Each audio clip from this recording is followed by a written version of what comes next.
Ya, Shalom. Assalamualaikum warahmatullahi wabarakatuh. Salam sejahtera selalu bagi kita semuanya. Ya, Bapak, Ibu, dan saudara-saudaraku semuanya, hari ini saya melakukan pembelajaran secara virtual pada hari ini Selasa 29 November 2022. Saya hari ini menggunakan dua aplikasi, yaitu aplikasi Zoom dan aplikasi TikTok. Nah, tentunya virtual ini saya tujukan kepada mahasiswa-mahasiswa saya, khususnya pada hari ini yang mengambil mata kuliah Sistem Informasi Manajemen untuk kelas sore. Nah, saya kembali menyapa kepada Bapak, Ibu, dan saudara-saudaraku semuanya. Shalom. Assalamualaikum warahmatullahi wabarakatuh. Salam sehat selalu bagi kita semuanya. Kita patut mengucap syukur kepada Tuhan karena hari ini kita bisa mendapatkan kekuatan dan kesehatan. Ya, beberapa waktu yang lalu dan saya masih dalam proses penyembuhan karena sakit flu, Bapak, Ibu, dan saudara-saudara semuanya, sehingga saya tidak bisa menyampaikan pembelajaran itu di kelas karena ya situasi pandemi COVID-19 ini masih ada dan saya juga masih dalam keadaan sehat, mengucap syukur kepada Tuhan bahwa saya masih diberikan kekuatan dan kesehatan oleh Tuhan yang Maha Esa kepada saya dan juga saya yakin kepada Bapak, Ibu, dan saudara-saudara semuanya. Tapi saya tetap harus mematuhi protokol kesehatan. Jika saya tidak 100% sehat, maka saya harus menjaga kesehatan. Karena di Papua ini, Bapak, Ibu, dan saudara-saudara semuanya, ada sebuah moto untuk COVID-19 yang bagi saya itu cukup bagus sekali. Motonya seperti ini, sa jaga ko jaga sa. Ini adalah bahasa Melayu Papua. Sa jaga ko jaga sa. Yang artinya adalah saya menjaga Anda, dan Anda juga menjaga saya. Ini luar biasa sekali. Dan hari ini saya tetap menerapkan protokol kesehatan, rekan-rekan semuanya, di mana saya tidak memberikan tatap muka perkuliahan secara langsung, offline, face to face dengan mahasiswa saya, tapi hari ini saya menyampaikan perkuliahan itu dengan menggunakan aplikasi baik Zoom maupun TikTok kepada semuanya. Dan saya menyampaikan perkuliahan ini kepada semuanya. Ya, topik hari ini adalah tentang sistem informasi manajemen, dan subtopik yang ingin saya sampaikan adalah tentang Internet Things. Bagaimana sekarang orang menggunakan sistem informasi manajemen itu dengan menggunakan internet. Karena saat ini kita sudah masuk di dalam situasi era 4.0 atau era 4.0, di mana era 4.0 ini adalah era dengan kecanggihan teknologi, bukan lagi dengan teknologi yang begitu canggih, tapi sudah dibarengi dengan internet. Jadi kalau dulu orang bekerja antara manusia dengan teknologi, manusia dengan robot, dan berkembang juga yang namanya sekarang ini adalah kobot, yaitu kolaborasi antara manusia dengan robot. Tetapi saat ini yang terjadi adalah kolaborasi antara manusia, robot, dan internet, atau manusia, teknologi, dan internet. Karena segala sesuatu sekarang bisa dikontrol dan dikendalikan jarak jauh. Ya, bagi rekan-rekanku yang ada di aplikasi lain, saya tidak bisa menyampaikan materi itu secara langsung, tapi yang di ruang Zoom, ini saya bisa menyampaikan materi secara dengan menggunakan PowerPoint, tapi tidak mengurangi rasa kasih saya kepada rekan-rekan semuanya. Saya tetap akan menceritakan bagaimana materi pembelajaran di pagi hari ini, di hari Selasa 29 November 2022. Wah, ini sudah mendekati akhir tahun dan sebentar lagi kita akan tahun baru Dan bagi Bapak, Ibu, dan saudara-saudaraku yang beragama Nasrani sudah akan mendekati Natal, dan semuanya akan merayakan Tahun Baru, bersukacita bersama-sama, Bapak, Ibu, dan saudara-saudara saya. Baik, ini adalah materi saya tentang sistem informasi manajemen yang saya sampaikan untuk mahasiswa S1 manajemen kelas sore. Nah, terlebih dahulu coba kita akan mengkilas balik. Apa sih itu sistem informasi manajemen? Sistem informasi manajemen adalah suatu cara untuk mengelola pekerjaan informasi dengan menggunakan sistem yang berdasarkan pada prinsip-prinsip manajemen. Jadi ini ada sebuah sistem informasi yang dikelola berdasarkan prinsip-prinsip manajemen. Ya, terima kasih buat saudara-saudaraku yang sudah bergabung, rekan-rekan semuanya yang bisa menyaksikan materi pembelajaran saya. Materi pembelajaran saya ini saya berikan kepada semua mahasiswa saya dan kepada semua orang juga melalui media YouTube, TikTok, semuanya.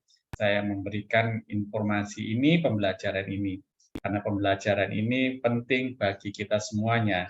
Tidak ada sesuatu yang benar, tidak ada sesuatu yang sempurna. Jika ada yang kurang dari materi saya, mari kita berdiskusi bersama-sama.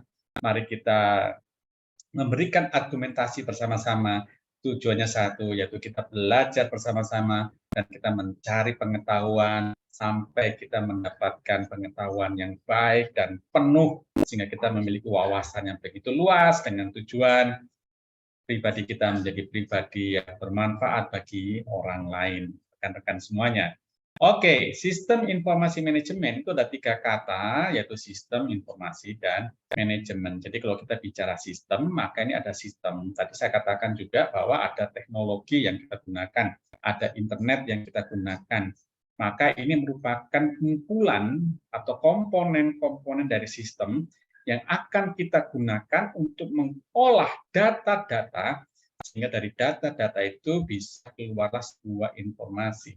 Seperti materi perkuliahan yang sebelumnya, rekan-rekan semuanya, perbedaan antara data dengan informasi. Kalau kita mengumpulkan kata-kata, kita mengumpulkan kalimat-kalimat, baik itu audio, baik itu visual.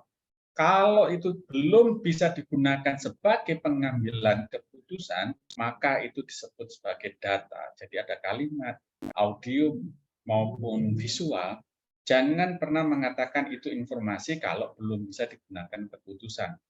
Nah, jika data itu, baik audio atau visual itu sudah kita olah dan bisa kita gunakan sebagai pengambilan keputusan, maka itu dinamakan dengan informasi. Bagaimana kita mengolah sistem, bagaimana kita mengolah data itu menjadi informasi, maka diperlukanlah ilmu manajemen. Manajemen ini adalah bagaimana seseorang bekerja sama antara 2 orang, minimal 2 orang, lebih untuk mewujudkan tujuan-tujuan tertentu. Manajemen juga memberikan definisi bagaimana kita mengatur, bagaimana kita mengelola, bagaimana kita memanage. Manage itu adalah kata dasar daripada manajemen, yang artinya adalah atur. Jadi semua data-data itu kita perlu atur, kita perlu kelola, ya kan, dengan menggunakan teknologi yang ada, sehingga olahan data tersebut akan keluarlah sebuah yang namanya informasi. Nah, dari informasi ini barulah kita bisa dipakai sebagai pengambilan keputusan. Nah, rekan-rekan semuanya, mari kita lihat yang berikutnya, peran strategi sistem informasi manajemen. Ada 3 peran sistem informasi manajemen. Yang pertama adalah meningkatkan produktivitas dan efisiensi operasional.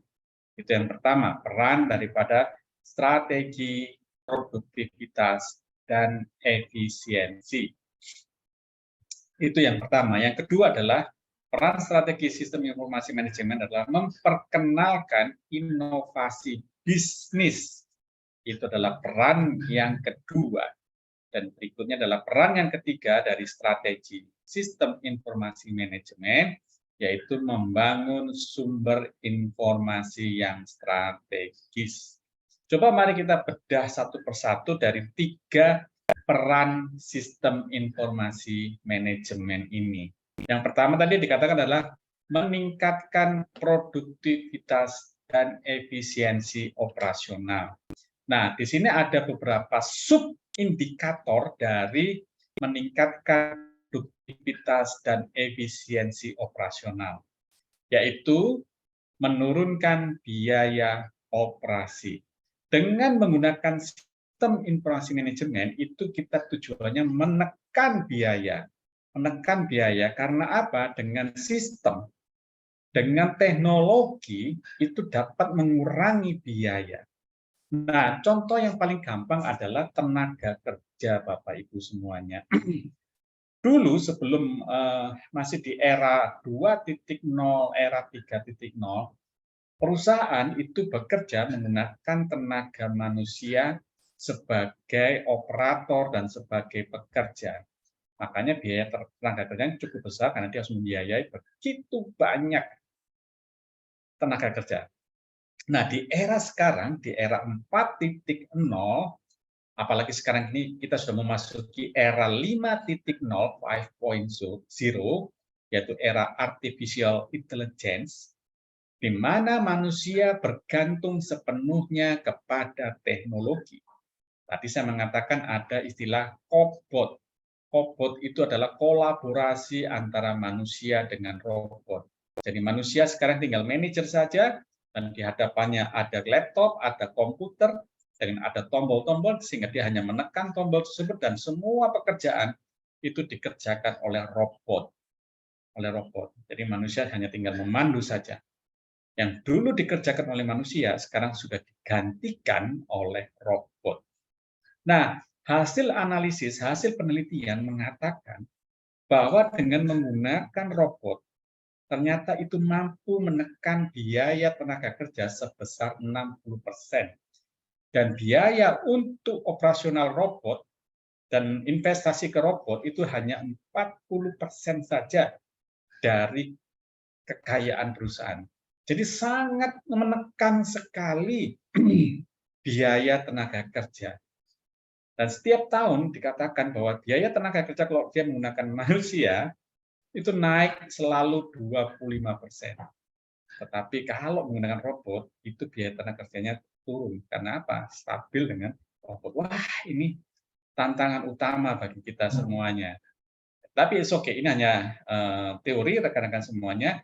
Kita perlu menciptakan sesuatu yang baru, bagaimana manusia masih bisa bekerja. Dan berikutnya rekan-rekan semuanya dari masih subindikator ini, meningkatkan kualitas dan fitur produk serta jasa.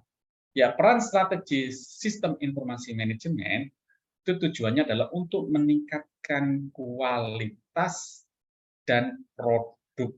Ya, ini sangat penting sekali. Dengan sistem informasi manajemen itu diharapkan kualitas produk itu ada 2, barang dan jasa. Jadi kalau kita mau meningkatkan kualitas produk, jasa, dan barang, maka kita juga harus meningkatkan sistem informasi manajemen. Nah, itu adalah salah satu daripada bagaimana kita mampu meningkatkan produktivitas. Yang berikutnya adalah meningkatkan proses operasional dan lingkungan kerja. Ya, ini exactly sangat penting sekali rekan-rekan semuanya, karena dengan menggunakan sistem informasi manajemen, itu proses di lingkungan kerja semakin efektif dan semakin efisien. Efektif itu adalah bagaimana program-program kerja itu dapat dilaksanakan dengan baik, tepat waktu. Tapi kalau efisiensi itu adalah masalah uang, bagaimana sistem operasional itu akan lebih efisien, lebih hemat, dan tidak ada pemborosan dengan penggunaan dana-dana dalam mengerjakan program-program. Itu variabel yang pertama tadi. Variabel yang kedua adalah memperkenalkan inovasi bisnis.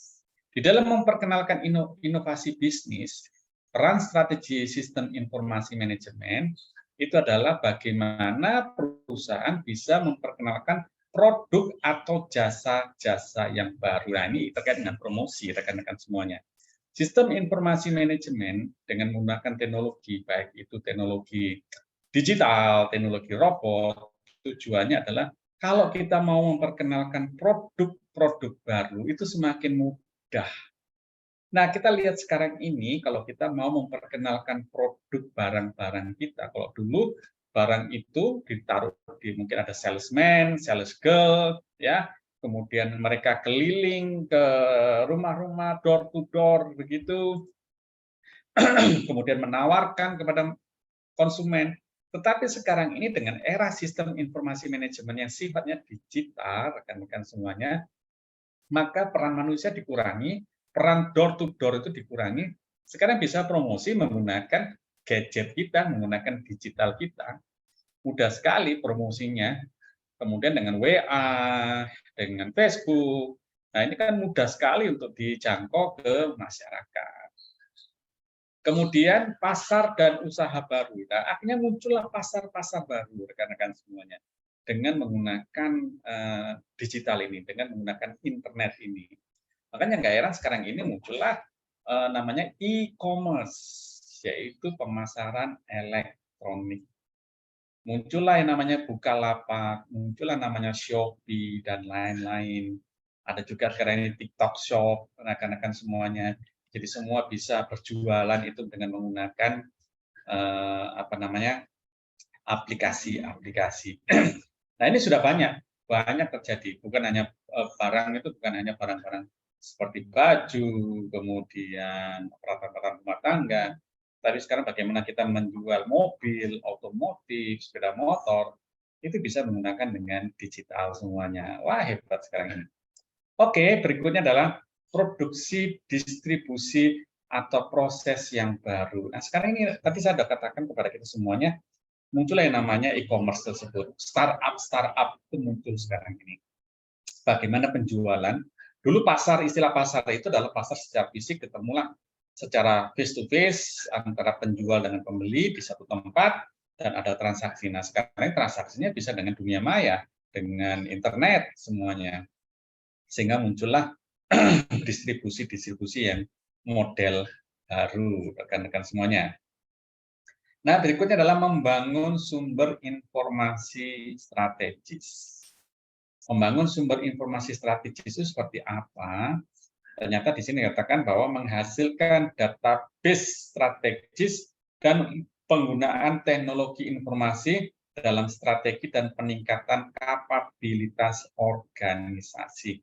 Nah, Bapak Ibu semuanya, maksudnya adalah sekarang ini kita sudah masuk pada era 5.0, 5.0, di mana 5.0 ini manusia sudah bergantung sepenuhnya kepada teknologi, apalagi kepada internet, karena subtopik kita dalam masalah Internet Things. Internet, bagaimana manusia itu berpikir, bekerja, dan melaksanakan sesuatunya itu dengan internet, apalagi kita ya sekarang ini masih situasinya pandemi COVID-19. Tapi kalau kita mau kilas balik ke belakang di tahun 2020 ya, 2020, 2021, itu praktis semua kegiatan sekolah, pendidikan, pemerintahan, kemudian organisasi-organisasi bisnis itu menggunakan internet, menggunakan aplikasi-aplikasi. Makanya muncullah pertemuan-pertemuan secara virtual seperti Zoom, WA Group, seperti itu ya, Google Meet, dan aplikasi-aplikasi lain yang mendukung pekerjaan atau operasional perusahaan dengan menggunakan internet. Seperti itu. Hari ini, seperti saat ini juga saya sedang melakukan pembelajaran dengan menggunakan internet, rekan-rekan semuanya. Dan diharapkan ini mampu menjangkau dimanapun Anda berada, dalam situasi apapun Anda bisa belajar bersama-sama dengan saya. Masih tetap bisa komunikasi dengan WA, dengan aplikasi-aplikasi yang lain. Kalau di kampus saya, itu ada aplikasi yang baru yang namanya AdLink. di mana ini adalah sebuah aplikasi pembelajaran di mana mahasiswa bisa mengunduh materi, bisa bertransaksi dengan dosennya terkait dengan tatap muka semuanya, dengan tugas-tugas semuanya, itu bisa menggunakan satu aplikasi, rekan-rekan semuanya. Oke, kita masuk pada slide berikutnya. Apa sih tujuan daripada sistem informasi manajemen dengan menggunakan teknologi? Yang pertama adalah masalah pengendalian. Rentang kendali itu semakin kecil. Dengan semakin kecilnya rentang kendali, itu semakin mengurangi biaya, cost. Itu semakin dikurangi. Karena kalau kendalinya cukup panjang dari satu tempat ke tempat lain, maka ini biayanya cukup mahal. Ada biaya transportasi, ya kan? Ada biaya konsumsi. Kalau perjalanan kan pasti ada konsumsi, beli apalah, beli apa. Tapi kalau rentang kendalinya itu semakin diperpendek, maka itu juga bisa mengurangi biaya. Nah, kita lihat dari sini, dari tabel, kalau rekan-rekan yang ada di aplikasi TikTok mungkin tidak bisa melihat slide saya, tapi di bawah dari rentang kendali ini ada input, transformasi, dan output. Yang pasti sistem informasi itu perlu direncanakan dengan baik, dikendalikan dengan baik, sehingga inputnya, informasi yang masuk itu semakin singkat, ya, padat, kemudian terpercaya, valid. Kemudian ini ada perpindahan informasi. Tentunya dari pimpinan, dia akan memberikan informasi kepada bawahannya, ini merupakan proses transformasi. Sehingga keluarlah output, outputnya adalah informasi.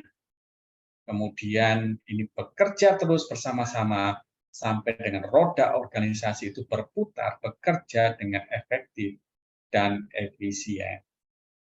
Nah, di sini kita lihat ada model otomatisasi perkantoran. Nah, rekan-rekan semuanya, tentunya di dalam sebuah organisasi itu ada namanya standar operating procedure. Standar operating procedure kalau di era yang lama itu kita menggunakan bagan, kita menggunakan gambar. Tetapi dengan adanya digitalisasi atau Internet Things, maka informasi-informasi atau prosedur di kantor itu bisa kita lakukan secara digitalisasi. Di sini kita bisa lihat sistem otomasi kantor itu menggunakan aplikasi apa. Karena aplikasi itu setiap organisasi pasti berbeda-beda. Disesuaikan dengan kebutuhan daripada organisasi tersebut. Karena apa? Aplikasi ini juga berbayar, rekan-rekan, mahal sekali. Dan tentunya aplikasi yang beredar di masyarakat itu ada banyak sekali. Tergantung daripada organisasi tersebut, dia memiliki budget berapa, penganggaran berapa, sehingga bisa menyesuaikan anggaran-anggaran yang diperlukan, rekan-rekan semuanya. Tujuannya apa? Dan kalau kita lihat daripada model otomatisasi kantor ini, adalah agar lingkungan kerja di organisasi tersebut semakin efektif. Tidak ada lagi pemborosan. Pemborosan itu tidak harus dengan uang, rekan-rekan semuanya, tapi dengan mekanisme kerja secara fisik. Sehingga tidak ada orang yang merasa terlalu kelelahan di dalam bekerja. Karena apa? Semuanya sudah tertata rapi, terstruktur dengan baik, informasi-informasinya juga tidak lari kemana-mana, spesifik kepada bidang-bidang kerja masing-masing. Seperti itu rekan-rekan semuanya. Nah, berikutnya ini kita akan melihat pengelolaan sistem informasi. Kalau di gambar yang saya buat ini, itu ada sistem piramida.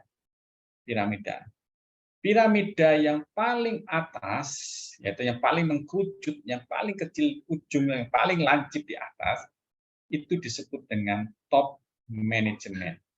Nah, kalau kita lihat dari sistem piramida ini, akan mengkerucut ke bawah, ke atas ya maaf, atas itu paling kecil, kemudian dia akan ke bawah semakin besar. Nah, ini adalah menunjukkan kapasitas pekerjaan dari sumber daya manusia. Top manajemen di bagian atas itu mengkerucut dan paling kecil. Kenapa dia paling kecil? karena orang yang bekerja di situ atau sumber daya yang bekerja di situ itu adalah nanti ya, saya masih mengajar ya. Sayang, sabar dulu. Kamu apa? Iya, jam 10 di situ toh. Sabar, saya masih mengajar. Selesai mengajar baru nanti saya uji kamu ya.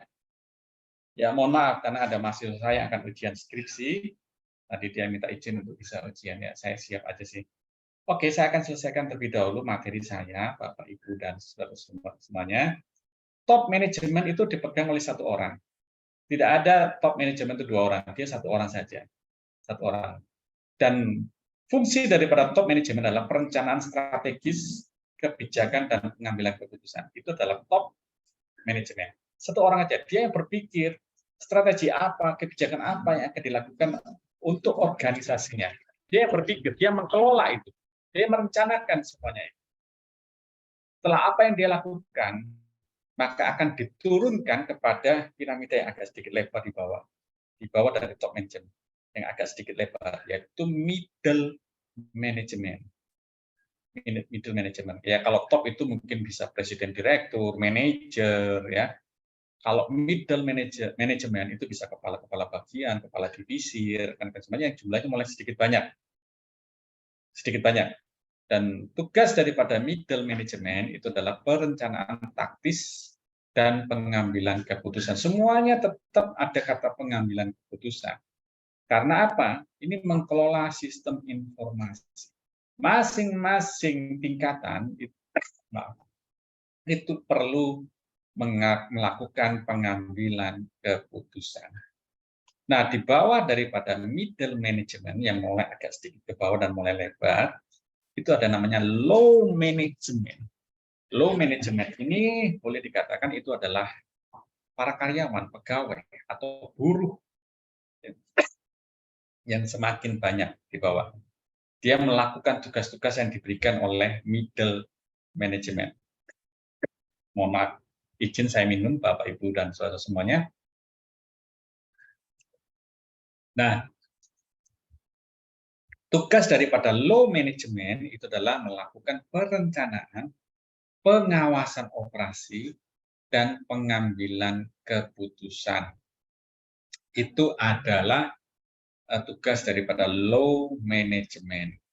Kemudian di bawahnya itu ada operator. Nah, operator ini rekan-rekan semuanya adalah orang yang melakukan pengelolaan sistem informasi manajemen. Nah, kita akan masuk kepada slide berikutnya. Rekan-rekan semuanya, setiap sistem itu pasti ada human error, ada kesalahan. Dan rata-rata menurut penelitian, kesalahan itu tetap kepada human-nya, kepada manusianya. Nah, ini ada beberapa catatan, rekan-rekan semuanya, metode human error. Yang pertama adalah metode pengumpulan dan pengukuran data yang tidak tepat. Nah, kadang-kadang manusia dalam mengumpulkan data itu tidak tepat, tidak akurat, tidak lengkap. Kemudian operator sistem tidak mengikuti prosedur pengelolaan yang benar. Bapak, Ibu, dan saudara semuanya, setiap organisasi pasti dimulai dengan perencanaan, plan, do, check, ya, dan controlling. Nah, di sini kita lihat di dalam fungsi pengawasan, kadang-kadang pekerjaan itu tidak sesuai dengan apa yang direncanakan. Nah, ini yang perlu diperhatikan dengan baik. Fungsi pengawasan sangat penting sekali. Pengawasan bukan mengejar mencari kesalahan. Pengawasan tujuannya adalah bagaimana melihat apakah yang dikerjakan itu sudah sesuai dengan perencanaan atau belum. Jika tidak sesuai dengan perencanaan, maka perlu ada perbaikan. Nah, berikutnya, beberapa data tentang human error itu adalah kehilangan data atau data tidak diolah. Nah, ini yang paling berbahaya sekali kalau kita kehilangan data yang sudah dikumpulkan itu bisa hilang oleh karena keteledoran. Nah, ini yang harus diawasi dengan baik. Nah, perlunya melakukan pemeriksaan dan pencatatan. Nah, salah dalam menggunakan dokumen induk atau file induk ini patut dicermati Bapak Ibu semuanya di dalam melaksanakan sistem informasi manajemen. kita harus menjaga dokumen induk, jangan sampai dokumen induk ini hilang atau salah atau bagaimana sehingga sistem informasi tidak berjalan dengan baik. Dan berikutnya adalah kesalahan dalam prosedur pengolahan. Nah, berikutnya rekan-rekan semuanya, kita masuk kepada sumber daya di dalam melaksanakan sistem informasi manajemen.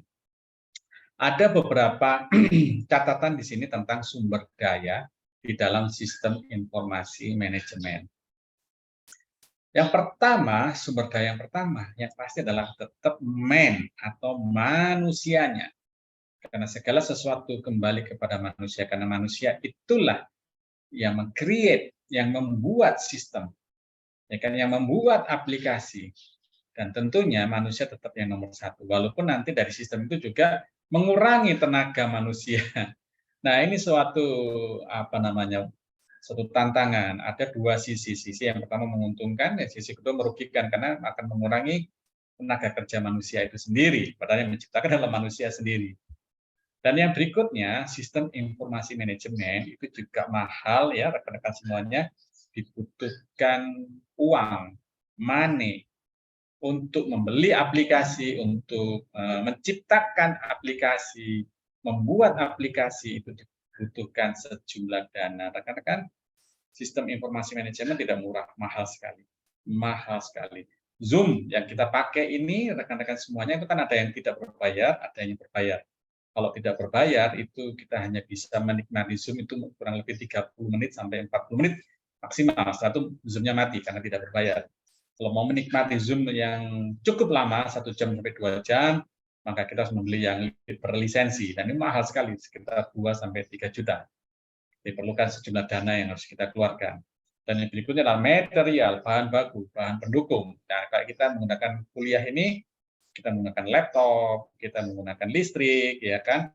Coba kalau kita laptopnya canggih, apalagi HP kita canggih, tapi kalau listriknya nggak ada, ya ada baterai juga sih, baterai kan terbatas sekali. Kalau baterainya habis, ya sudah kita nggak bisa ngapa-ngapain. Maka dibutuhkan bahan baku yang cukup agar sistem informasi ini berjalan dengan baik. Mesin, yang kedua mesin, ada mesin termasuk fasilitas dan energi. Ya. Tadi saya katakan ada gadget, ada laptop, ya kan, ada listrik. Nah, kita perlu semuanya. Kemudian metode apa yang kita gunakan. Nah, saya sekarang ini di dalam mengajar, saya bisa mengajar secara face to face, offline maaf, dan juga saya bisa menggunakan metode virtual seperti yang saya lakukan hari ini, yaitu menggunakan metode virtual. Dan berikutnya sumber daya informasi. Ya, informasi ini adalah data-data yang kumpul semuanya. Kayak saya perkuliahan begini, saya tentunya mengumpulkan data-data dari buku-buku, kemudian saya merangkum dalam satu PowerPoint, salah satu materi makalah, kemudian jadilah informasi yang saya sampaikan hari ini kepada Bapak, Ibu, dan saudara-saudara mahasiswaku seperti saat ini yang saya lakukan. Oke, berikutnya mengelola informasi. Di dalam mengelola informasi, Bapak Ibu semuanya, di sini catatan saya mengatakan manajer mengelola sumber daya fisik juga sumber daya konseptual. Maksudnya apa, rekan-rekan semuanya?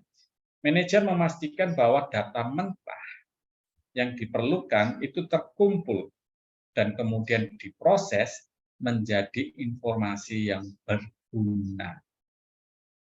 Jadi manajer itu mengumpulkan data-data mentah, baik audio maupun visual, itu dikumpulkan semuanya, kemudian diproses sehingga menjadi sebuah informasi yang berguna.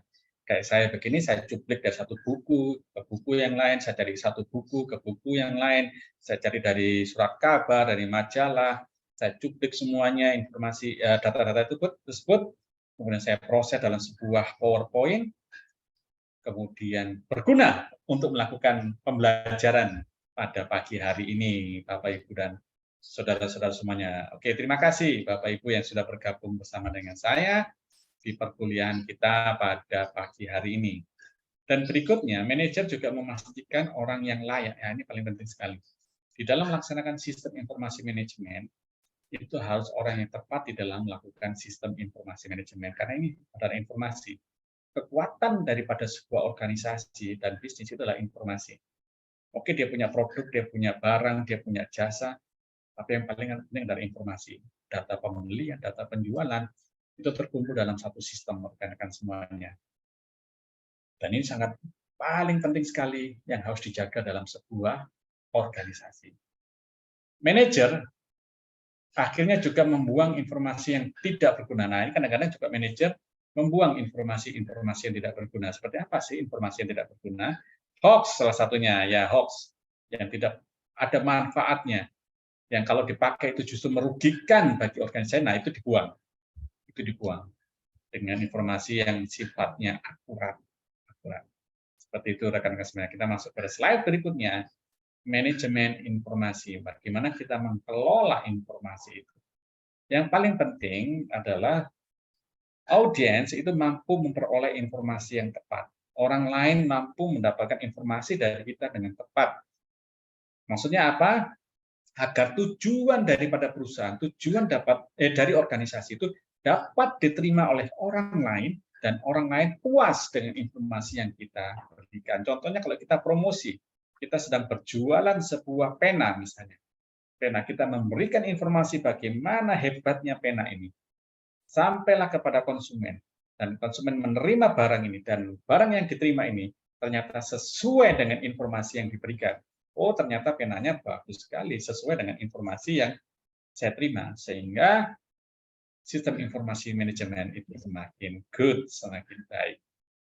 Kemudian berikutnya menggunakan informasi dengan efektif dan efisien. Apa maksudnya efektif dan efisien? Tadi saya sudah katakan, efektif itu adalah masalah program. Jadi, mohon maaf, efektif itu bicara masalah program, bicara masalah waktu, tepat waktu, itu adalah efektif. Kalau efisien, itu bicara masalah money, masalah uang, rekan-rekan semuanya. Jadi kalau efektif dan efisien, bagaimana kita bekerja, melaksanakan program itu dengan baik, dengan waktu yang tepat, dengan dana yang sesuai dibutuhkan untuk melaksanakan program tersebut. Jika tidak efektif, maka kita tidak melaksanakan program itu dengan tepat waktu. Dan harusnya pekerjaan dapat selesaikan dalam waktu 1 minggu, ternyata tidak bisa 2 minggu. Nah, ini namanya tidak efektif. Tidak efisien, ini efisien. Jika pekerjaan itu hanya membutuhkan dana 1 juta, ternyata bisa bekerja, ada pemborosan lebih dari 1 juta. Sehingga itu dikatakan tidak efisien. Pak, bagaimana kalau misalnya itu dana yang dibutuhkan 1 juta, ternyata nggak sampai 1 juta, udah selesai. Saya hanya menghabiskan 700 800, itu is good. Itu efisien sekali. Di mana 200 yang sisanya? Itu dikembalikan kepada kas perusahaan. Kepada kas perusahaan. Jadi, itu disebut dengan efektif dan efisien. Yang berikutnya sama dengan slide yang di atas, yaitu membuang informasi pada saat yang tidak tepat. Jika informasi itu tidak sesuai dengan peruntukannya, lebih baik kita pending atau kita buang saja. Kita buang. Seperti itu rekan-rekan semuanya. Kita masuk kepada slide berikutnya, rekan-rekan. Perhatian manajemen terhadap informasi ini sangat penting sekali. Informasi itu menjadi sesuatu yang sangat penting bagi sebuah organisasi, bagi sebuah pekerjaan, rekan-rekan semuanya. Karena apa? Di dalam dunia bekerja saat ini itu sudah kompleks sekali. Sudah sangat-sangat banyak sekali kepentingan yang masuk di dalamnya. Kompleksitas kegiatan bisnis yang meningkat dikatakan. Nah, kita butuh informasi yang tepat. Kalau tidak, maka pekerjaan-pekerjaan itu tidak dapat terselesaikan. Karena manusia hanya mau bekerja dalam satu bagian saja. Tapi satu bagian ini juga dipengaruhi oleh bagian-bagian yang lain. Itu disebut dengan kompleksitas. Rekan-rekan semuanya. Maka dengan informasi yang tepat, kompleksitas yang begitu padat, yang begitu banyak, itu terasa lebih ringan jika kita menggunakan sistem informasi manajemen yang baik.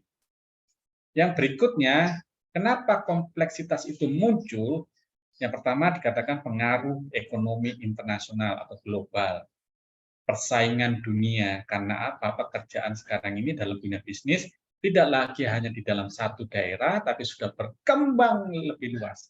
Banyak perusahaan yang dulu hanya ada di satu tempat, Tapi karena begitu efektifnya dia mengalami keuntungan yang begitu besar, sehingga perusahaannya bisa berkembang lebih luas lagi, lebih besar lagi, sampai ke dunia internasional. Nah, ini menyebabkan kompleksitas di dalam bisnis. Itu saudara semuanya, dan batas waktu yang singkat, kendala-kendala sosial itu menjadi tantangan. Nah, akhirnya apa? Kita membutuhkan teknologi untuk mengatasi kompleksitas bisnis yang begitu ketat dan yang meningkat, yang dikatakan kemampuan komputer yang semakin baik. Sekarang ini manusia sangat tergantung dengan komputer, karena informasi itu sekarang dari komputer. Bahkan sekarang lebih kecil lagi, laptop, lebih kecil lagi, gadget, ada tablet, ada HP. HP sekarang ini multi talent ya. HP ini bisa telepon, bisa Facebook, ya bisa Zoom, dan bisa semuanya. Wah, HP yang mahal sekali, luar biasa sekali. Nah, berikutnya rekan-rekan semuanya, tadi dikatakan kita membutuhkan komputer. Ya, ini yang paling klasik di antara teori-teori sebelumnya, penggunaan komputer. Komputer diperlukan untuk manajer, pimpinan. Tadi dikatakan top management. Tapi komputer bukan hanya untuk top management, tapi juga middle management, low management, dan hampir semua karyawan membutuhkan perangkat-perangkat di dalam mengerjakan pekerjaannya. Kita butuh HP agar ada WA, jadi informasi dari pimpinan, dari top, dari middle, itu langsung, nggak perlu dipanggil-panggil. Ya, hai si A, tolong dipanggilkan. Sekarang nggak perlu, cukup dengan menggunakan gadget, kita bisa berkomunikasi dengan orang dimanapun dia berada, anytime, any place, ya, dan dimanapun dia berada. Seperti itu rekan-rekan semuanya. Dan berikutnya, kita masuk pada fungsi-fungsi manajemen. Tadi saya sudah menjelaskan di atas. Yang paling penting adalah fungsi-fungsi manajemen itu dapat berjalan dengan baik, rekan-rekan semuanya. Yang pertama, fungsi manajemen itu menurut Henry Fayol dalam bukunya yang tahun 1914 mengatakan ada fungsi-fungsi manajemen. Yang pertama adalah planning, organizing, actuating, staffing, dan controlling. Perencanaan, pengorganisasian, pelaksanaan, pemaksimalan fungsi staf, dan pengawasan, controlling. Dan ini adalah fungsi-fungsi. Segala sesuatu diawali dengan planning, dengan perencanaan. Setelah direncanakan, itu harus dilaksanakan. Dibutuhkan pengorganisasian. Makanya ada top management, ada middle management, ada low management. Ini merupakan pengelompokan, pengorganisasian. Ada kepala bagian, ada kepala subbagian, dan sampai ada yang paling bawah adalah karyawan. Semuanya bekerja bersama-sama untuk mewujudkan tujuan-tujuan tertentu. Itu fungsi daripada manajemen. Dan yang paling terakhir adalah melakukan pengawasan. Pengawasan ini bukan manajer mengawasi bawahannya, tidak. Tapi manajemen, dia melihat apakah semua orang, manajer, kepala bagian, kepala subbagian, dan karyawan, sudah bekerja sesuai dengan planning, sudah sesuai dengan perencanaan. Jika belum, maka dilakukan namanya reorganizing, yaitu perbaikan. Nah, ini peran manajerial, peran daripada manajemen, baik top manajemen, baik middle management, maupun low management. Yang pertama, menurut Mainsberg, yaitu interpersonal roles, yaitu ukuran-ukuran antar personal, antar karyawan. Diperlukan sebuah figur pemimpin yang berkarisma, yang mampu memimpin organisasi dengan baik. Diperlukan kepemimpinan yang tegas, license, diperlukan juga para karyawan-karyawan yang tegas juga. Yang berikutnya adalah roles information. Apa maksud dari roles information? Adalah bagaimana ukuran-ukuran informasi itu dapat disampaikan, diproses dengan baik, dan diterima oleh orang lain dengan baik juga. Tentunya ada monitor, yaitu menyampaikan dengan baik kepada orang lain. Ada disseminator, orang yang menyampaikan antara top management kepada middle management menyampaikan dengan baik. Ini perlu juga orang-orang yang mampu menyampaikan transformasi informasi antar bagian dan spokesperson. Cara menyampaikan informasi. Kalau dulu kita menyampaikan informasi dengan kata-kata face to face, tapi sekarang ini spokesperson sudah dengan digital semua, diganti dengan gadget, WA, SMS itu yang lama ya. Bisa juga sekarang pakai Facebook, rekan-rekan semuanya. Yang berikutnya adalah peran keputusan, yaitu membangun kewirausahaan, membangun pekerjaan, membangun usaha yang begitu baik. Kepercayaan antara satu bagian dengan bagian yang lain. Itu disebut dengan entrepreneur. Kemudian disturbance handler. Perlu seseorang memegang kendali agar informasi ini yang beredar itu adalah informasi yang betul-betul baik. Jadi perlu diawasi dengan baik. Dan yang berikutnya adalah negosiator. Negosiator itu maksudnya adalah jika ada satu masalah dari informasi itu muncul, tadi katakan di atas ada human error, maka diperlukan orang-orang yang mampu menyelesaikan informasi-informasi yang salah. Rekan-rekan, waktu saya kurang 5 menit, mungkin saya akan mempercepat sedikit karena saya akan ada ujian skripsi. Interpersonal roles. Tadi saya katakan ada figur, manajer melakukan tugas-tugas seremonial, seperti mendampingi pejabat yang berkunjung, meninjau fasilitas. Leader, manajer memelihara unit. Liaison manager menjalin hubungan dengan orang-orang yang ada di luarnya. Dan ada information roles, tadi saya sudah jelaskan kepada kita semuanya, informasi roles, ada juga peran keputusan, ada entrepreneur, disturbance handler, resource allocator, dan negotiator. Seperti itu, dan ini nilai tambah SIM adalah materi saya yang terakhir, slide saya yang terakhir. Nilai tambah sistem informasi manajemen, sekarang ini muncul banyak sekali aplikasi ke aplikasi. Ada sistem informasi akuntansi, ada manajemen informasi sistem, ada open access management, dan ada aplikasi-aplikasi yang lain. Tujuannya adalah ini mengelola informasi. Semua sistem ini tujuannya baik, yaitu mengelola informasi dengan tujuan untuk pengambilan keputusan, pemecahan masalah dari masalah-masalah bisnis yang ada. Oke, sampai di sini rekan-rekan semuanya materi kita tentang sistem informasi manajemen dengan topik Internet Things, di mana kita sudah masuk pada era 4.0 dan saat ini sudah beralih ke era 5.0. Beberapa negara seperti Jepang, China itu sudah menggunakan sistem 5.0. Indonesia masih transisi antara sistem 4.0 menuju ke 5.0. Seperti itu rekan-rekan semuanya. Terima kasih. Semoga pembelajaran ini bermanfaat bagi kita semuanya dan kita bisa berdiskusi. Saya menyampaikan materi tidak selalu benar. Jika ada kekurangan, marilah kita berdiskusi dan kita tujuannya adalah meningkatkan wawasan dari kita untuk kita semuanya. Wassalamualaikum warahmatullahi wabarakatuh. Shalom, salam sejahtera bagi semuanya. Salam sehat selalu.